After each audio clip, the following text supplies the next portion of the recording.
네, 안녕하세요. 아레스입니다. 이제 여러분들이랑 그 IST 큐비 이제 따기로 했으니까 제가 본격적으로 강의를 어떻게 진행할 거고 여러분들이 어떤 걸 좀 준비해 주셨으면 좋겠는지 조금 얘기를 드리고요. 우리가 이제 공부를 할 때 있어서 제일 중요한 게 뭐예요, 여러분들? 제일 중요한 게 여러분들은 그런 거잖아요. 단기간에 IST 큐비 자격증을 취득하는 게 목적일 거예요. 분명히 한 4주 안에 아니면은 3주 안에 진짜 열심히 해서 딴다. 우리는 이 생각으로 가져갈 겁니다. 그리고 이제 좀 공부를 해야 될 때 IST 큐비 같은 경우에는 어떤 식으로 해야 되냐면 이론을 확실히 해야 돼요. 이론을 모르면 문제풀이 갔을 때도 뭐 진짜 되게 헷갈리게 나온다. 이걸 꼭 말씀드리고 싶고, 이거 뭐 당연한 얘기 아니에요, 아레스님 이러실 수도 있는데, 근데 이게 당연한 게 아닌 게 보통 다른 데서도 이론 공부 많이 하라고 얘기하죠. 근데 요거 같은 경우에는 왜 그러냐면 정답 이제 여러분들이 기출 문제를 푸실 때 보면은 뭐 정답이 3번일 수도 있으나 뭐 4번이 더 가깝다 이런 식으로 해설이 나와 있습니다. 제가 무슨 말 하는지 아예 모르겠죠. 그러니까 여러분들이 문제를 풀 때도 그러니까 정답이 뭐 이렇게 다 돼 있어요. 그러니까 정답이 있어요. 이렇게 정답이 써 있어요. 그럼 내가 볼 때도 이게 정답이야. 저는 이걸 가르쳐야 되니까 여러분들을 가르쳐야 되니까 더 많이 공부했을 거 아니에요, 솔직히. 그쵸? 모르는 사람이 와서 가르칠 순 없으니까. 그러니까 제가 볼 때도 이거 답 두 개인데 근데 하나만 찍어야 돼요. 그럼 뒤에 가서 해설지 보면은 뭐라고 돼 있냐면 3번이 정답일 수도 있으나 4번이 정답에 더 가깝습니다. 이런 식으로 돼 있다니까요, 여러분들. 그래서 제가 열심히 해야 된다는 거고 진짜 많이 해야 된다는 이유가 그겁니다. 그래서 우리는 실라버스를 좀 기반으로 할 거예요, 여러분들. 그러니까 공부를 실라버스 기반으로 잡고 실라버스에서 뭔 소리 하는지 몰라도 일단 많이 읽어보세요. 그리고 진짜 제 거 강의를 많이 돌려보세요. 많이 돌려보시고 실라버스 중점적으로 공부를 해주시고 그다음에 다양한 유형에서 문제풀이를 하셔야 되는데 그 문제풀이는 여기 있죠. 요걸로 한번 해주시면 돼요. 그리고 제 거 요거 링크 같은 경우에는 다른 데 가면 다 나와 있으니까 그 링크 타고 들어가서 다운받으시면 되고요. 그다음에 우리는 이제 이번 시간에 어떤 걸 배워볼 거냐면 자 챕터 1 일곱 문제에 대해서 먼저 갈 겁니다. 자 제가 왜 일곱 문제 이거 챕터 1 왜 중요하다 했죠? 일곱 문제 나오니까 중요하다 했죠. 자 이렇게 해서 이제 이번 시간 테스팅의 기초 비전공자 전용 테스팅의 기초 IST 큐브 24년 강의 시작하도록 하겠습니다. 그래서 우리가 테스팅의 기초 그 테스트를 들어가기 전에 저는 여러분들한테 조금 얘기 드리고 싶은 게 이 컴퓨터가 어떻게 돌아가는지를 조금 얘기 드리고 싶어요. 그러니까 이거는 시험 문제 나오진 않지만 이 정도는 우리가 알고 있어야 현업 가서도 무시받지 않고 일할 수 있다. 그런 느낌으로 이제 들어주시면 됩니다. 그래서 일단 컴퓨터 같은 경우에는 두 가지로 구성이 되어 있습니다. 그 하드웨어랑 소프트웨어로 두 가지 시스템으로 구성이 되어 있고 이 하드웨어에는 어떤 장치들이 돌아가는 거냐면 컴퓨터가 막 자기 혼자 막 돌아가는 게 아닙니다. 입력을 받고 중앙 처리 장치에서 처리를 하고 그다음에 기억 장치에서 기억을 하고 출력 장치에서 이제 우리 눈으로 보여지는 건데 그러니까 이게 뭐 그런 거거든요. 약간 쉽게 설명을 드리자면 뭐 컴파일러가 있고 뭐 어셈블러가 있고 뭐 링커 막 이런 게 있어요, 여러분들. 그러니까 이거는 좀 이거 응용 소프트웨어 설명인데, 그러니까 우리가 알아볼 수 있게 설명을 우리가 알아볼 수 있게 해준다. 그런 우리가 알아볼 수 있게 바꿔준다. 우리가 알아볼 수 있는 언어로 바꿔준다. 어셈블러가 그런 거라고 생각을 해주시면 될 것 같아요. 근데 이거는 그냥 구조 자체만 이렇게 한 번씩 듣고 가라고 제가 방금 설명드린 거예요. 이거 시험에 안 나옵니다. 왜냐면 우리 비전공자니까 이거 내가 현업 갔을 때 저 사람들이 저런 단어를 쓴다. 그러면은 응용 소프트웨어 얘기하는구나. 약간 느낌적으로 알고 있으라고 팁 드리는 거예요. 그리고 소프트웨어 같은 경우에는 두 가지로 구분되는데 이건 중요해요. 우리가 시스템 소프트웨어는 배울 거예요. 시스템 소프트웨어. 시스템 소프트웨어와 응용 소프트웨어 두 가지로 나눠지는데 시스템 소프트웨어랑 응용 소프트웨어가 뭐냐? 라고 물어보시는 분들이 있으실 수도 있어서 자, 시스템 소프트웨어 같은 경우에는 여러분들 어떤 걸 시스템 소프트웨어라고 하냐면요. 윈도우랑요. 리눅스 그리고 맥을 시스템 소프트웨어라고 합니다. 그게 무슨 소리냐 하면은 여러분들이 조립식 컴퓨터에서 컴퓨터를 처음 사서 컴퓨터를 키잖아요. 그러면은 부트로드가 실행이 돼요. 부트로드. 그 시스템이 없어서. 그러니까 시스템이 없어서 부트로드가 실행돼요. 깜깜한 화면 나오고 뭐 여러분들이 보지 못했던 막 그런 이상한 화면들이 나올 겁니다. 그게 시스템이 없기 때문이에요. 그러니까 윈도우에는 큰 바닥이 있는 거예요. 큰 바닥. 그 컴퓨터의 큰 바닥, 소프트웨어의 큰 바닥을 설치해 준다고 생각하면 돼요. 그리고 리눅스도 그런 시스템 소프트웨어입니다. 그다음에 맥 같은 경우에도 여러분들 뭐 맥북에다가 윈도우를 설치는 할 수 있긴 있어요. 근데 맥에다가 그렇게 비싸게 돈 주고 윈도우 안 깔잖아요. 맥이라는 OS를 쓰죠. 우리는 맥이라는 OS를 사용하는 거예요. 그런 거를 전부 다 시스템 소프트웨어라고 이야기를 하는 겁니다. 자, 그러면 응용 소프트웨어는 뭐냐면 응용 소프트웨어는 간단해요. 여러분들 바탕화면에 아이콘들이죠. 아이콘들. 여러분들 뭐 파워포인트 쓰거나 PPT 쓰거나 엑셀 쓰거나 아니면 인터넷 아이콘 EXE 파일을 바로 응용 소프트웨어라고 이야기를 합니다. 그래서 우리가 쓰기 편리하게 해주는 거죠. 우리가 쓰기. 지금 이것도 PPT로 제가 이거를 만들어서 여러분들이랑 같이 공유를 하고 있는 화면인 건데, 그러니까 그런 게 이제 응용 소프트웨어다라고만 알아두시면 될 것 같아요. 그래서 시스템 소프트웨어 같은 경우에는 컴퓨터를 사용하기 위해 가장 근본적으로 필요한 소프트웨어고요. 그다음에 응용 소프트웨어 같은 경우에는 컴퓨터를 사용할 때 편리한 기능을 제공해주는 소프트웨어 EXE 파일이라고 생각을 해주시면 될 것 같아요. 자, 그래서 다음 넘어가게 되면은 이제 본격적인 ISTQB의 시작이죠. 자, 벌써 어렵나요 혹시? 걱정하실 필요 없습니다. 굉장히 쉽게 설명할 거예요. 자, 우리는 이 네 파트를 이제 중점적으로 공부를 할 거고요. 그 중에서는 테스팅 기초, 그 펀더멘탈이라고 하죠. 펀더멘탈 오브 테스팅이라고 하는데 이 부분을 진짜 전략적으로 한번 함께 갈 거예요. 제가 영상은 웬만하면 25분에서 30분으로 끊을게요. 왜냐면 너무 길면 지루해질 수가 있으니까 최대한 빠르게 찍도록 하겠습니다. 그리고 소프트웨어의 테스팅에 대한 정의를 조금 알아볼 거고요. 자, 테스팅의 필요성을 조금 우리가 느껴볼 겁니다. 테스트 프로세스가 뭔지 한번 보고 테스트의 한계는 어떤 게 있는 건지 한번 살펴볼 거예요. 자, 그래서 가져와 봤던 부분은 요런 거예요. 요런 거. 우리가 흔하게 느낄 수 있는 거. 자, 여러분들이 우리가 컴퓨터가 고장 나잖아요. 만약에 고장이 났어요, 여러분들. 챕터 1에서 배울 거예요. 고장이 나면 여러분들은 보통 어떻게 말씀하시나요? 고장이 났어요. 엄마 컴퓨터 고장 났어. 이러거나 아니면 뭐 기사님 컴퓨터가 고장 났어요. 컴퓨터가 안 켜져요. 이렇게 얘기를 하잖아요. 근데 우리는 그거를 이제 어떻게 얘기를 할 거냐면 컴퓨터가 고장 났다라는 거를 고장 났다고 이야기하지 않고 오류가 났어요. 결함이 났어요. 에러가 났어요라고 얘기할 거예요. 에러는 들어봤죠. 근데 오류, 결함, 에러, 애매모호한데 모두 같은 말 아니야? 라고 생각하실 수도 있는데 ISTQB에서는 이 오류랑 결함이랑 이 장애를 구분합니다. 오류, 결함, 장애를 구분을 해요. 제가 오류, 결함, 에러라고 했구나. 죄송해요. 오류, 결함, 장애입니다. 오류, 결함, 장애를 이제 우리는 컴퓨터가 고장 났을 때 쓰는 단어 이 세 개로 맞출 겁니다. 통일할 겁니다. 그럼 이제 오류가 뭐예요, 아레스님 하실 수가 있어요. 오류란 뭐냐면 여러분들, 자, 여기서부터 갈게요. 요거 지금 누가 하고 있어요, 여러분들? 요거 코드 작성이죠. 코드 작성. 이런 코드 작성. 그쵸? 개발자들이 하고 있죠. 근데 요 손을 보면은 누가 하고 있어요? 사람이 하고 있죠. 사람이. 그쵸? 사람이 하고 있고 여기도 지금 누가 하고 있어요? 사람이 하고 있죠. 자, 보면은 이 오류란 뭐냐면 쉽게 이런 개발 코드문을 작성할 때 실수를 하는 거예요. 뭐 점을 하나 더 찍는다든지, 예를 들어서 점을 하나 더 찍는다든지, 쉼표를 찍는다든지, 아니면 뭐 비즈니스 프로세스 로직이 맞지 않게 제작을 한다든지, 아니면 뭐 옆에 이 상사죠, 상사. 여러분들 상사 어떻게 해요? 지금 화내고 있죠. 야 임마 빨리 해 하고 화내고 있잖아. 지금 빨리 하라고. 근데 그럼 어떻게 여러분 마음 급하니까 오타 나겠죠. 그러니까 뭐 예를 들어서 여러분들이 한글 타자를 쓸 때도 오타가 날 거 아니에요. 오타가. 그쵸?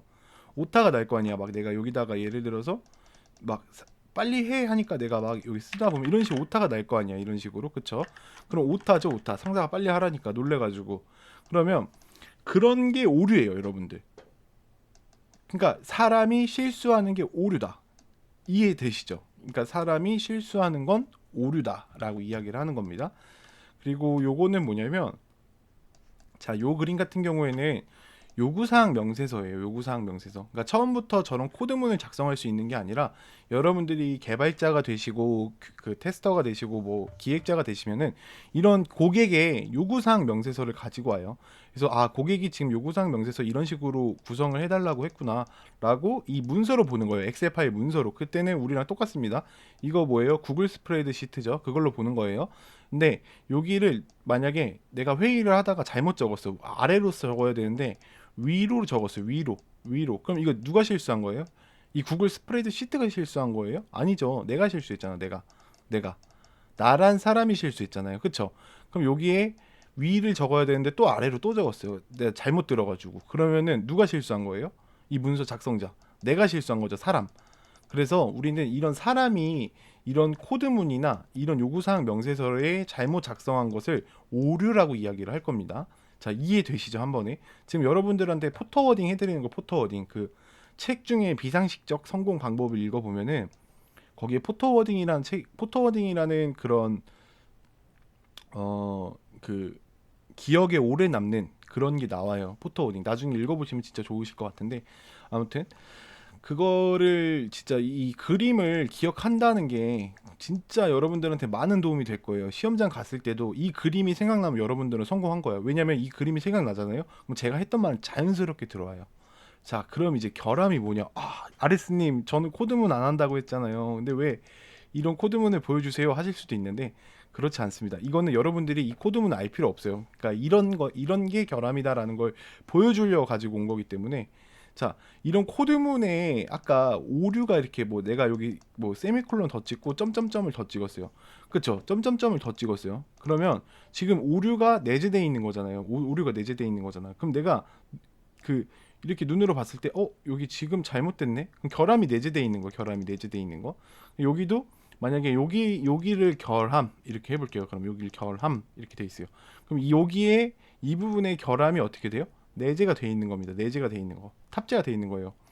그러니까 쉽게 말해서 이 코드문 안에 그 이 사람이 그 사람이 실수한 걸로 이 코드문 안에 결함은 내재되어 있는 거예요. 결함은 내재되어 있는 거. 그러니까 쉽게 코드문 안에 있는 거는 결함이다라고 봐주시면 돼요. 그러니까 내가 볼 수 없는 좀 우리 비전공자 입장에서 생각합시다.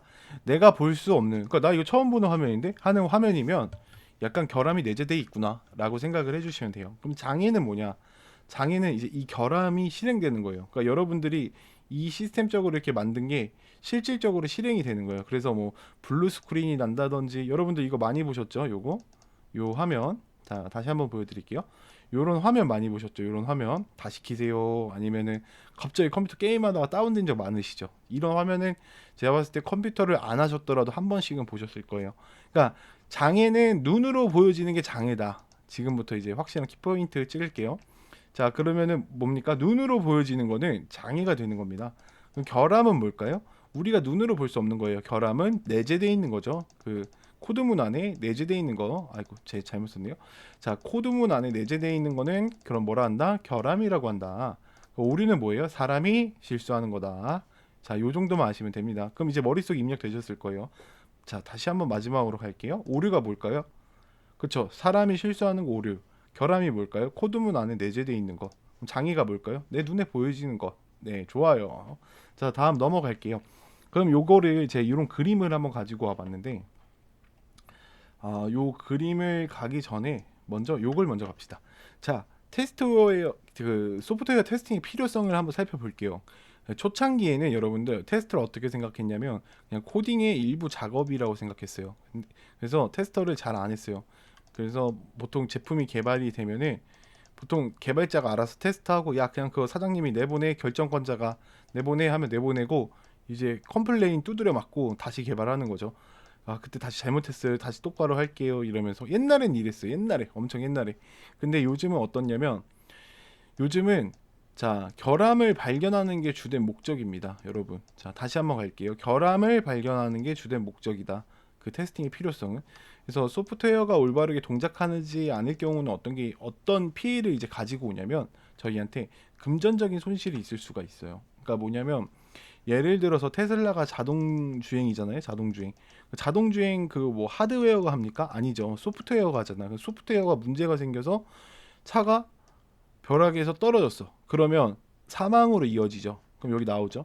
부상이나 사망으로 이어질 수도 있고 시간적 낭비가 될 수도 있어요. 금전적 손실 엄청나겠죠. 테슬라인데 엄청나겠죠. 전 세계적으로 유명한 회사에서 다 리콜 때려봐요. 그럼 뭐 몇 조가 넘어갈 수도 있겠죠. 당연히 이제 여러분들은 그런 회사 씁니까? 비즈니스 로직 안 쓰겠죠. 이거를 은행 어플로 봤을 때도 똑같아요. 은행 어플로 생각을 했을 때 여러분들이 은행 어플 쓰시잖아, 여러분들 흔하게 스마트폰으로. 자, 내가 뭐 예를 들어서 S라는 은행에서 A라는 은행으로 입금을 시켰어요. 100만 원을.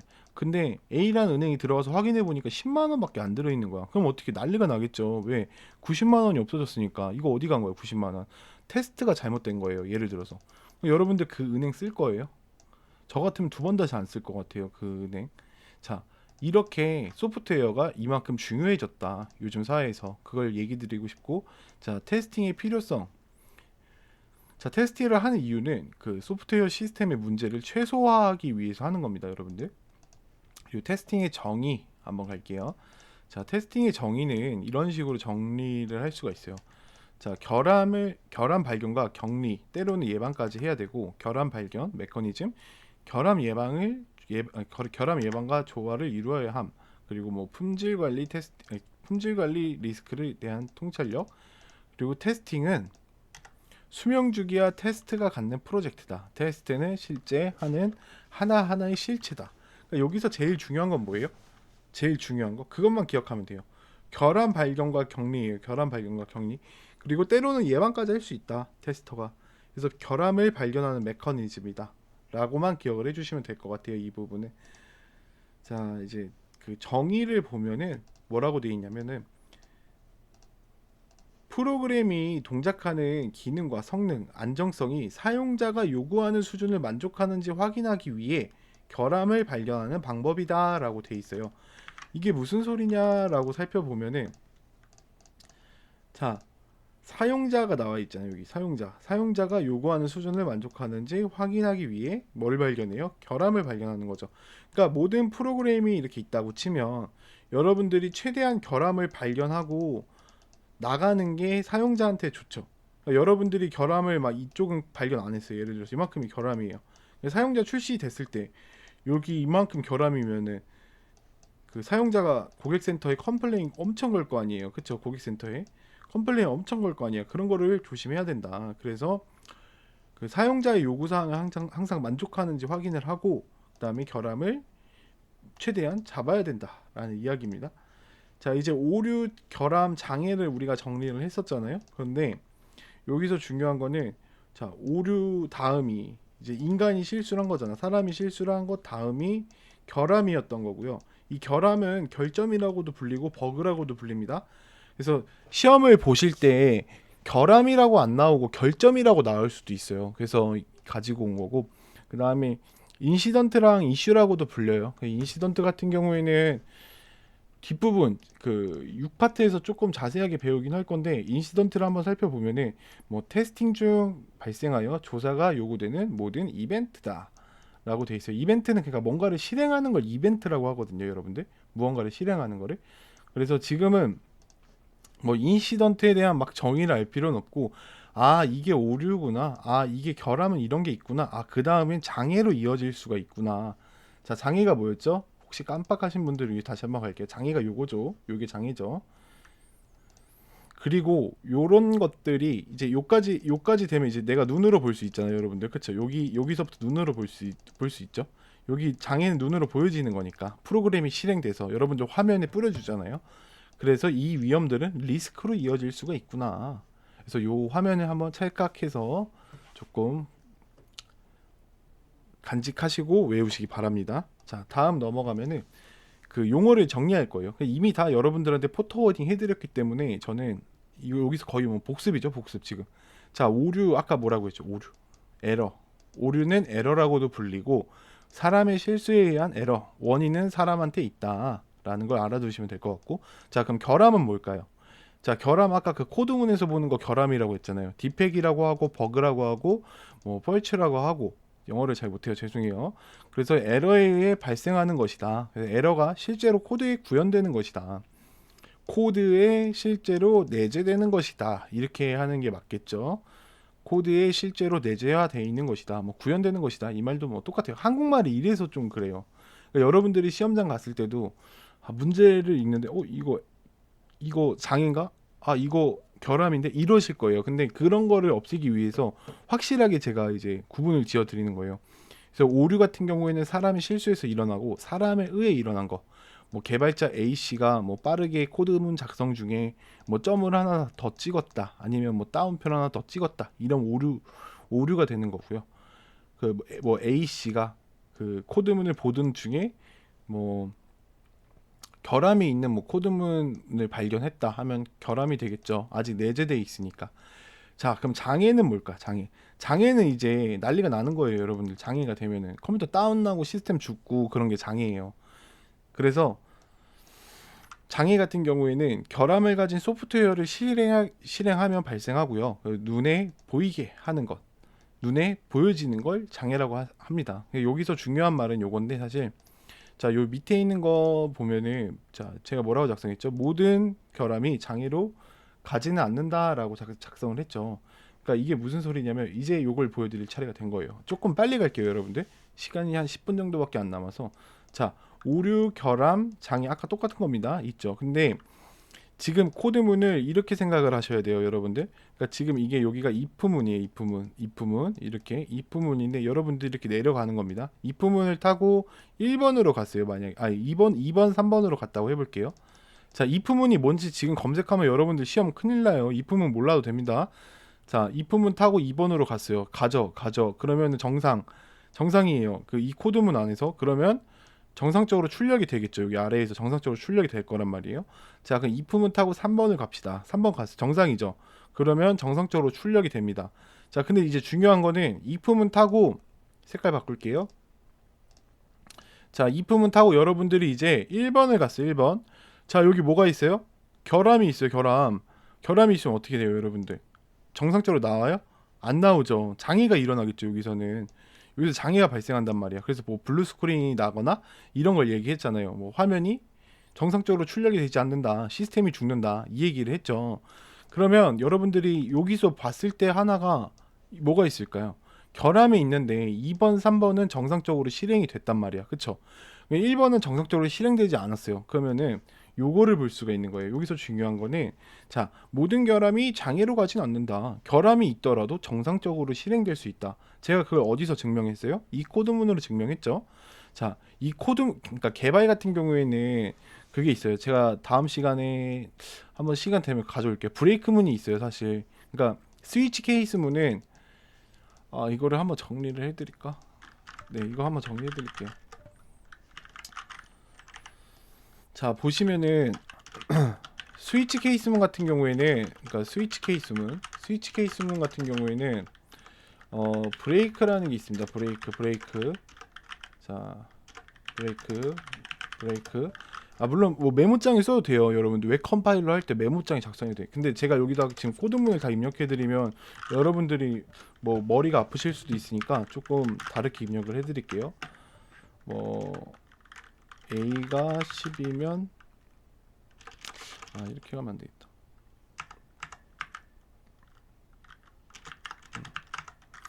A가 예를 들어서 1이면 참, 그리고 B가 2면 또 참,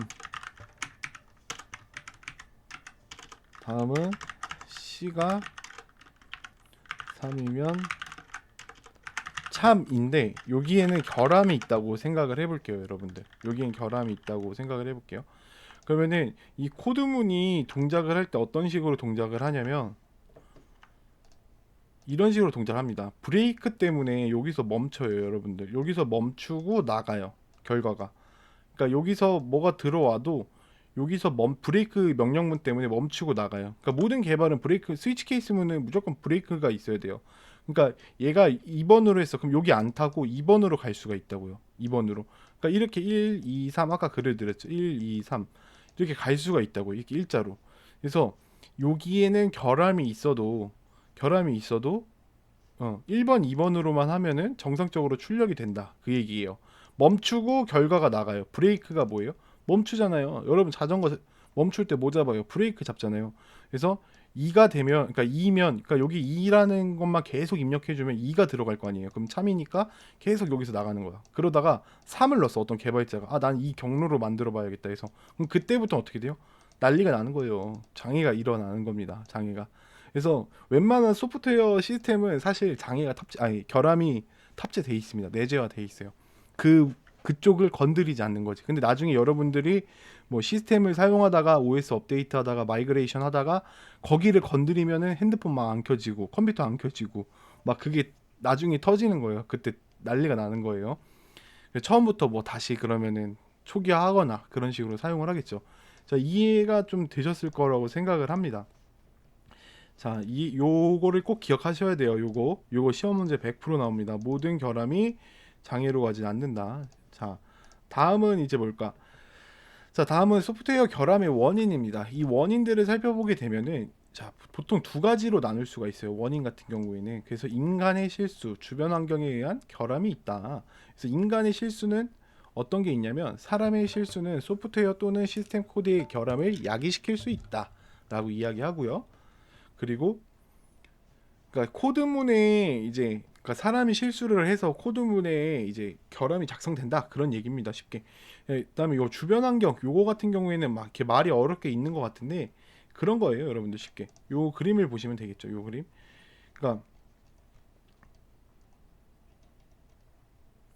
이 여기서 지금 보게 되면은 물론 제가 장애라는 화면에다가 이걸 가져다 놨지만 여러분들이 이런 소프트웨어적으로 문제가 발생할 수도 있지만 실질적으로 하드웨어가 문제일 수도 있단 말이에요. 그래서 메인보드가 다운되다든지 아니면은 SSD 카드가 뭐 고장 났다든지 HDD가 고장 났다든지 아니면은 뭐 램에 문제가 있어서 컴퓨터 뭐 부팅이 안 된다든지 이런 문제가 있을 수도 있어요. 그래서 여기 읽어보면은 뭐 전자파, 자석, 공해, 자연 재해와 같은 뭐 주변 환경에 의해서 뭐 그 하드웨어 영향을 주어 오류를 발생시킨다 돼 있어서 이렇게 결함은 두 가지가 있다라고 봐주시면 될 것 같고 이게 무슨 학개론에 보면은 옛날에 그런 게 있었어요. 저도 이거 공부하다가 조금 알았던 건데 뭐가 있었냐면 이제 소프트웨어에도 문제가 없는 거예요. 소프트웨어에도 문제가 없는데 나방인가가 이제 컴퓨터에 들어가서 껴서 죽은 거야. 그래서 컴퓨터가 제대로 부팅이 안 되는 거예요. 그러니까 그거를 학계적으로 이제 이렇게 얘기를 해놓은 거다. 그래서 이런 게 그 소프트웨어뿐만 아니라 하드웨어는 소프트웨어의 문제를 야기시킬 수 있다. 그 얘기가 됩니다. 그래서 여기서 문제는 어떤 식으로 나오냐면 이런 식인 거야. 그러니까 만약에 뭐 결함은 소프트웨어에서만 문제를 야기시킨다. 이렇게 있어요. 2번. 결함은 소프트웨어, 하드웨어 모두 다 문제를 야기시킬 수 있다. 뭐가 정답일까요, 여러분? 당연히. 그러니까 이것도 정답이고 이것도 정답입니다. 제가 얘기했잖아요. 소프트웨어도 정답이고 2번도 정답이잖아요. 소프트웨어도 정답이고 하드웨어도 정답. 근데 1번, 2번 다 정답이 될 수도 있는데 ISTQB에서 원하는 정답은 무조건 2번입니다, 여러분들. 그러니까 1번이 정답이 될 수도 있으나 2번이 더 정답에 가깝다. 이런 느낌으로 하니까 어려운 거예요, ISTQB가. 여러분들이. 근데 지금 저랑 같이 하니까 쉽죠. 이렇게 조금 이해되게 조금 이야기해드리면서 하니까. 네, 다음 갈게요. 조금 많네요. 이번 시간은 조금 길게 찍어야겠다. 어쩔 수 없다. 한 10분만 더 할게요. 미안해요, 여러분들. 자, 그러면은 우리가 이제 결함도 살펴봤고 오류 결함 장애. 제가 이거 왜 오류 결함 장애 왜 왼종이 하고 있겠어요? 여기서 7문제 나온다니까, 여러분들. 여기서 7문제. 제가 왜 여기서 막 30분씩 찍고 있겠어요? 그걸 조금 생각을 해주셨으면 좋겠어요. 자, 여기서 보면은 소프트웨어의 개발, 유지보수, 운영 테스팅이 있어요. 그러면 그러니까 개발 입장에서 유지보수 입장에서 운영 테스팅 입장에서 어떻게 보냐 이런 얘기입니다. 소프트웨어 개발 과정의 테스팅은 이게 중요한 거예요. 제가 지금부터 중요한 거 이렇게 네모 쳐드릴게요. 개발 초기부터 정적 분석을 통해 시작한다 되어 있는데 정적 분석이 뭐예요, 아레스님 이러실 수도 있고 자 개발 초기가 뭐예요 이러실 수도 있어요. 그러니까 보통 테스트 개발을 할 때는 사실 V 모델이라는 게 있어요. V 모델을 조금 짤막하게 얘기를 말씀드리면 자 단통 시인에서 단위 테스트, 통합 테스트, 시스템 테스트, 인수 테스트가 있고요. 여기에는 코딩, 설계, 기본 설계, 그다음 뭐였지? 구현이었나? 아무튼 갑자기 생각이 안 나네요. 이 네 가지가 있어요. 그거는 1대1 상관관계를 갖긴 하거든요. 여기가 이렇게. 그러니까 개발이 코딩이 되면은 유닛끼리 테스트를 하는 거예요. 그러니까 모듈이라고 하죠. 모듈 테스트. 이걸 좀 자세하게 설명드리긴 좀 그렇고, 이거 어차피 챕터 2에서 자세하게 배우거든요, 여러분들.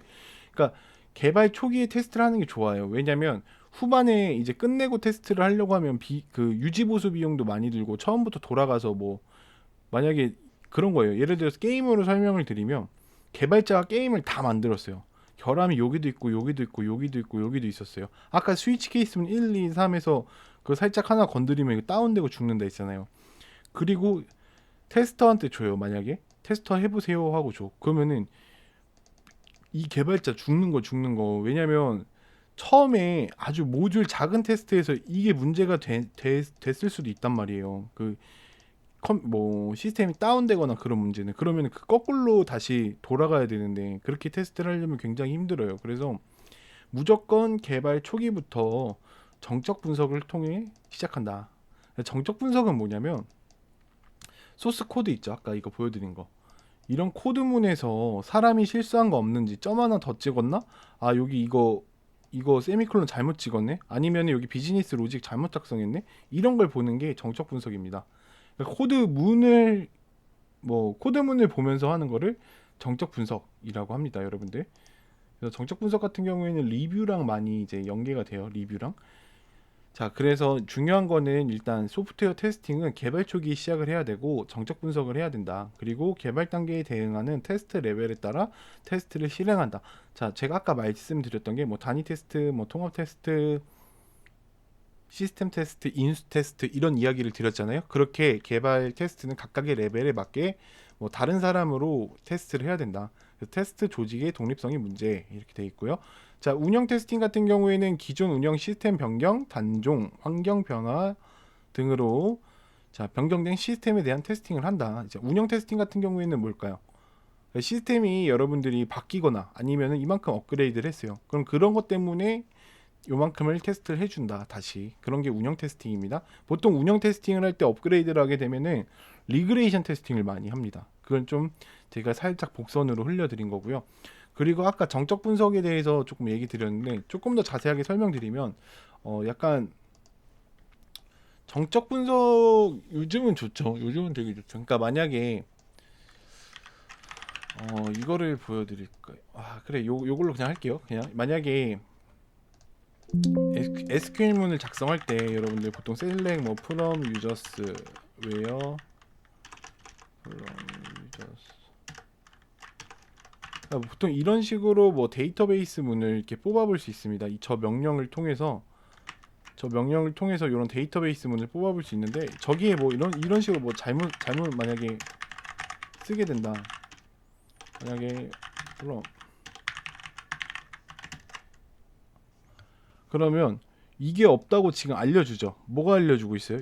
요 빨간 색깔 보이시나요? 요 빨간 색깔이 알려주죠. 빨간 줄로 여러분들 맞춤법 틀리면은, 쉽게 맞춤법 틀리면 아, 저기 이거 코드문에 없는 거예요 하고 알려주잖아. 그런 거랑 똑같은 겁니다. 왜 컴파일러로 볼까요? 그러니까 이런 거랑 똑같은 거예요. 이런 거라고 보시면 되고, 이렇게 알려주잖아요. 어디에 있는지, 어디 작성 부분이 지금 틀렸습니다. 이런 걸 알려주죠. 뭐 예를 들어서 없는 걸 해볼게요. 그럼 여기는 뭐예요? 지금 빨간 줄이 전체적으로 그어졌죠. 그래서 여기 지금 잘못됐네요. 뭐 존재하지 않는데요. 지금 여기서는 던 이그지스트니까 존재하지 않는데, 이런 거는 존재하지 않는다. 뭐 그런 에러가 난다. 이런 걸 알려주는 게 정적 분석인 거예요, 여러분들. 이해되셨죠? 네, 그다음 테스팅과 품질에 대해서 이제 또 배워볼 건데, 요거 테스팅과 품질, 요거는 이제 iOS에서 iOS에서 뭐 기능성, 신뢰성, 사용성, 효율성, 유지보수성, 이식성, 그러니까 평가 표준표를 만들었다고 보면 돼요. 그러니까 뭐 여러분들이 인사 평가를 받거나 어떠한 평가를 받을 때도, 아, 업무를 뭐 얘는 지금 1에서 상반기엔 이렇게 했고 뭐 하반기엔 이걸 했고 뭐 그런 기준들이 있잖아요. 아니면은 뭐 예를 들어서 스팸이라 해볼게요. 스팸. 자, 이 스팸이 통과를 해야 돼요. 우리들한테 오려면 스팸이 그냥 공장에서 찍어낸다고 오는 게 아니라 그 맛에 대한 것도 통과를 해야 될 거고, 그리고 그 품질이나 그런 것도 다 통과를 해야, 신선도나 이런 것도 다 생각했을 때 얼마나 더 장기적으로 보관되는지, 그런 기준이 있을 거란 말이에요. 소프트웨어도 그냥 잘 만들었어. 야, 이거 내보내. 이게 아니라 기능성에 대해서 보는 거고요. 믿을 만한지 신뢰할 만한지를 보는 거예요. 그리고 사용할 만한지 보는 거고요. 그다음에 어떠한 프로그램에서도 효율적으로 쓰일 수 있는지를 살펴보는 겁니다. 유지보수성 같은 경우에는 이 프로그램을 사용할 때 계속해서 업데이트해서 사용할 수 있는지를 보는 거고요. 이식성 같은 경우에는 그냥 이사라고 생각을 하시면 되거든요. 여러분들 프로그램이 이사 다닌다 이렇게 이야기를 많이 할 거예요. 그래서 정말로 이 프로그램이 이 윈도우 10에서도 윈도우 9에서도 맥에서도 리눅스에서도 그 어디에서도 잘 쓰이는지 보는 겁니다. 그런 거를 기준으로 삼아서 이렇게 한 건데, 이거는 챕터 6에서 한번 자세하게 갈 건데 지금은 요 정도만 아시면 됩니다. 그냥 기능성이 있구나, 신뢰성이 있구나. 자, 다음 테스팅은 기능 테스팅과 비기능 테스팅이 있다. 이거 어차피 뒷시간에 다 자세히 할 거니까 이런 단어들이 존재하는구나. 지금 시간에 이렇게만 알아두시면 돼요. 자, 다음 넘어가면은, 자, 이제 몇 페이지 남았어요? 딱 세 페이지, 세 페이지 남았거든요. 세 페이지. 여러분들 조금만 집중합시다. 자, 테스팅은 어느 정도 적절한가? 그러니까 뭐든지 그 한계가 있고 제약 사항이 있단 말이에요. 그래서 테스팅의 제약 사항으로는 테스팅을 많이 할수록 좋지만 현실적으로는 불가능해요. 왜냐면 여러분들이 365일 동안 뭐 24시간 일할 수는 없잖아요. 사실 그거면 누가 취업을 합니까? 다 퇴사하지, 안 그래요? 우리는 8시간만 일할 거예요. 그쵸? 밥 먹는 시간 1시간 빼고. 그러면은 일정에 대한 차질이 생길 수가 있어요. 일정에 대한. 그럼 어떻게 백날 야근하는 거죠. 죽어라 야근하는 거죠. 왜냐면 이 일정이 뭐냐면, 사용자가 예를 들어서 나 3개월 안 이거 출시해야 돼요. 다 만들어 주세요 했어요. 근데 너무나 스케일이 커. 막 이만해. 그럼 이거 3개월 안에 어떻게 만들어? 절대 못 만들지. 그리고 비용적인 면, 사용자가 이거 뭐 의뢰했던 프로젝트 의뢰자가 5천만 원에 해결해 주세요 했어요. 근데 이걸 하다 보니까 인건비도 너무 많이 들고 1억 5천이 든 거야. 그러면은 이거 손해 보는데 해줄 거예요, 여러분들? 1억 손해 보는데 안 해준단 말이죠. 그리고 조직의 성숙도다. 성숙도 이런 거는 그 요거랑 같이 엮어서 보면 되겠죠. 이 조직이 뭐 웹사이트만 전문적으로 했었는지, 아니면 뭐 모바일을 전문적으로 했었는지, 아니면 뭐 쇼핑몰, 아니면 뭐 핀테크, 그냥 각각의 다양한 분야들에서 얼마나 성숙도가 있는지를 보는 거고요. 테스트의 역량 당연히 다르겠죠. 여러분들 회사 가면 다 똑같은 사람들이 일하는 거 아니잖아요. 자, 상급이 있을 거고 중급이 있을 거고 초급이 있을 겁니다. 그래서 뭐 상급 1명, 중급 2명, 초급 4명에서 이렇게 일을 할게요 하는데, 초급인데도 일을 잘하는 사람이 있고 못하는 사람이 있잖아. 그래서 테스트 역량마다 다른 제약상이 걸릴 수가 있다. 이거 시험 문제 나오니까 여러분들한테 얘기 드리는 겁니다. 그래서 이러한 보통 4가지의 제약상을 갖는다라고 생각을 해주시면 될 것 같고, 그다음에 적절한 테스팅의 정도는 뭐냐? 그럼 얼만큼이나 테스팅이 적절하냐 살펴보면은, 자, 리스크 수준을 고려해야 되고요. 그러니까 얼마나 위험한지, 위험한 거 먼저 하는 거야. 그러니까 리스크 같은 경우에는 뭐 큰 게 있고 작은 게 있습니다. 여러분 리스크 딱 봐도 위험 아닙니까? 위험 조심해야 되는 거. 그럼 여러분들이 개발자에, 예를 들어서 개발자 입장에서 생각을 해보자고요. 그러면 어떤 거 먼저 잡아야 될까? 당연히 리스크가 큰 건 먼저 잡아가야겠죠. 작은 거는 사실 출시하고 잡아도 돼요. 근데 이러면 안 되죠. 시험에서 이거 제가 말한 거 찍으면 안 됩니다. 자, 개발자는 무조건 다 없애는 게 목적이에요. 디버깅 하는 거 다 없애는 거. 자, 그래서 요런 그 리스크가 큰 것 먼저 제거한다는 걸 좀 기억해 주셨으면 좋겠고, 그다음에 기술적인 내용, 비즈니스, 제품 리스크, 프로젝트 리스크, 시간, 비용 등을 고려한다. 이런 걸 모든 걸 다 고려해라 이 얘기입니다. 뭐 요거는 좀 간단하게 설명드릴게요. 그러니까 옛날 방식에는 소프트웨어의 정상 동작만 확인을 했는데, 현재는 이제 사용자의 기대 수준과 요구 사항을 만족해야 되고요. 동작이 되는지 안 되는지 보는 거고, 그래서 결국에는 이제 주관하는 게 똑같아졌어요. 그래서 결함 데이터를 근간으로 소프트웨어의 리스크를, 그 정보를 정량적 수치화, 의사 결정권자들에게 전달한다. 자, 요 말 중요하죠. 정량적 수치화한다. 이게 뭐냐면, 그 여러분들이 백날 막 열심히 했어요. 막 하루 출근했어요. 막 야근 10시간씩 했어요. 필요 없는 거예요. 회사는 뭐로 얘기해요? 문서로 얘기합니다. 문서로. 너 결함 몇 개 잡았어? 이렇게 얘기를 해버린단 말이에요. 나 열심히 일했는데 결함 하나도 못 잡았어요. 그럼 회사는 여러분들 일했다고 생각 안 합니다. 그래요. 좀 그게 있습니다. 그래서 결함도 잘 잡아야 돼요. 여러분들이 문제 있는 것도 이슈가 있으면 잘 올려야 되고요. 그러니까 이 정량적 수치화가 그 의사결정권자든 그런 거죠. 뭐 어디 사장님 이런 분들이 지금 프로젝트가 몇 퍼센트 되고 있어요. 이런 걸 봐야 된단 말이에요. 눈으로 확인을 해야 된단 말이야. 그러니까 뭐 이 사람들이 뭐 돈을 썼을 거 아니에요. 여러분들 뽑고 여러분들 돈을 썼는데 뭐 프로젝트가 하나도 완성이 안 돼 있어. 그럼 안 되잖아요. 그런 거를 정량적 수치화를 해서 보여드리는 거야. 그러니까 우리가 지금 여기까지 완성을 했고 여기서 결함이 지금 100개가 발견됐는데 이거 지금 70개는 리저블 처리가 됐고 30개가 남아 있습니다. 약간 이런 걸로 보여드리는 거예요. 좀 말이 빨랐네요. 그래도 이해하셨을 거라고 믿습니다. 자, 그 다음에 소프트웨어 테스팅의 목적을 보면은 주요 이유는 가장 중요한 이유 뭡니까? 우리가 테스트를 왜 해요? 왜? 그냥 놀러 가는 거예요? 아닙니다. 잔존 결함을 발견하기 위해 하는 거고, 자, 개발 시 시스템에 소프트웨어 자신감을 부여하는 거고요. 결함을 미연에 방지하고 자, 여기서 명세 충족이란 말을 처음 들어보신 분도 있을 텐데, 명세가 뭐예요? 그냥 엑셀 파일 문서예요, 문서. 이 문서가 이제 뭐 보통 테스트 베이시스라고도 많이 불리는데, 이 문서대로 만들었냐? 제가 테스트 베이시스 안 보여준 것 같죠, 여러분들? 여기 보여줬습니다, 여러분들. 지금 아직 이거 강의 안 끝났어요. 이거 기억하셔야 됩니다. 자, 여기 보이죠? 테스트 베이시스. 이거 테스트 베이시스입니다, 여러분들. 요구사항 문서예요, 요구사항 문서. 자, 다 왔어요. 조금만 힘내세요. 자, 그 명세를 충족하는지 확인하고요. 그리고 사용자 및 비즈니스 요구사항을 충족하는지 내 멋대로 만들면 돼요. 사용자가 세모를 만들어 달라는데 나는 별을 만들었어. 이게 더 예뻐요, 고객님. 이걸로 쓰세요. 이러면 이 사용자 만족해요, 여러분들? 만족 안 하죠. 나는 동그라미를 원했어. 근데 고객님 요즘은 세모가 되세요 하고 세모를 만들어놔요. 그럼 쓸 거예요? 안 쓴단 말이에요. 그래서 그걸 확인하라 이 말이고, 그다음에 비즈니스 리스크를 감소시키는 정보를 제공한다. 자, 리스크 비즈니스 사업상에서 가장 중요한 건 뭘까요? 리스크입니다. 리스크. 고객이 쓰는데 막 다운돼 시스템이 그러면 안 되겠죠. 그래서 발견된 결함을 기반으로 이제 수치를 제공한다. 수치 데이터를 제공한다. 기타 이유로는 뭐 개발 프로세스 점검, 뭐 논리적 설계 구현 검증, 시스템 소프트웨어가 적절하게 동작하는지 확인한다. 그래서 여기서 제일 중요한 거는 우리가 테스팅하는 목적은 결국에는 잔존 남아있는 결함을 발견하는 겁니다. 자, 이제 마지막 왔어요, 여러분들. 마지막인데, 자, 테스팅의 목적을 살펴보면은 테스팅의 목적은 테스트의 상황이나 관점에 따라서 달라질 수가 있어요. 그래서 우리가 네 가지로 구분을 해볼 건데, 자, 개발 과정, 인수 과정, 품질 과정, 유지 보수 과정으로 구분을 해볼게요. 자, 개발자 입장에서는 자, 이거 좀 기억하세요.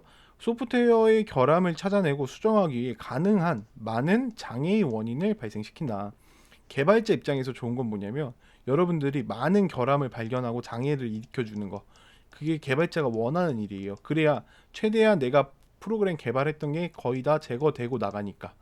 그래서 개발자 입장에서는 소프트웨어 결함을 찾아내고 수정하기 위해서 가능한 장애 원인을 많이 발생시키길 원한다라고 알아두시면 될 것 같고, 자, 인수 과정에서는 예상된 대로 인수 과정 그거예요. 사용자한테 넘기는 거예요.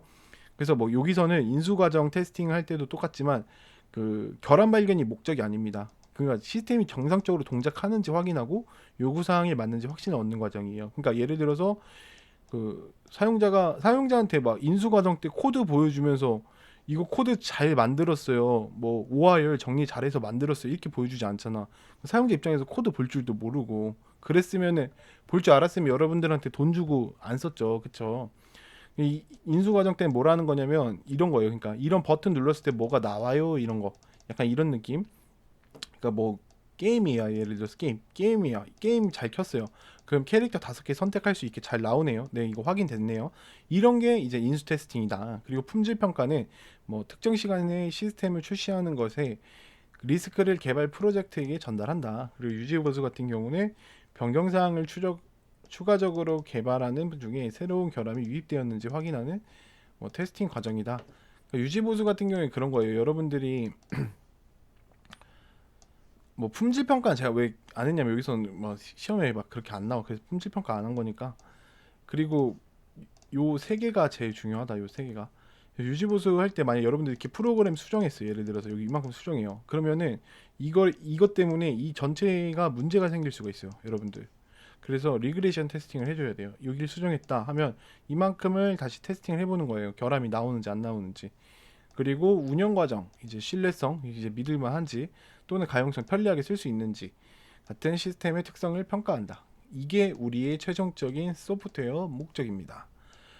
이거 시간 너무 길었는데, 죄송해요. 너무 길었는데, 그러니까 이번 시간이 왜 길었냐면 여러분들이 이제 진짜 아니 아무것도 모른다는 상태에서 시작하기 위해서 좀 베이스 개념을 좀 깔려고 이렇게 찍었던 것 같습니다. 길었는데 끝까지 들어주셔서 너무 감사하고요. 여러분들 꼭 IST 큐비 자격증 취득할 수 있게 제가 영상과 이론으로 확실하게 만들도록 하겠습니다. 네, 감사합니다. RS였습니다.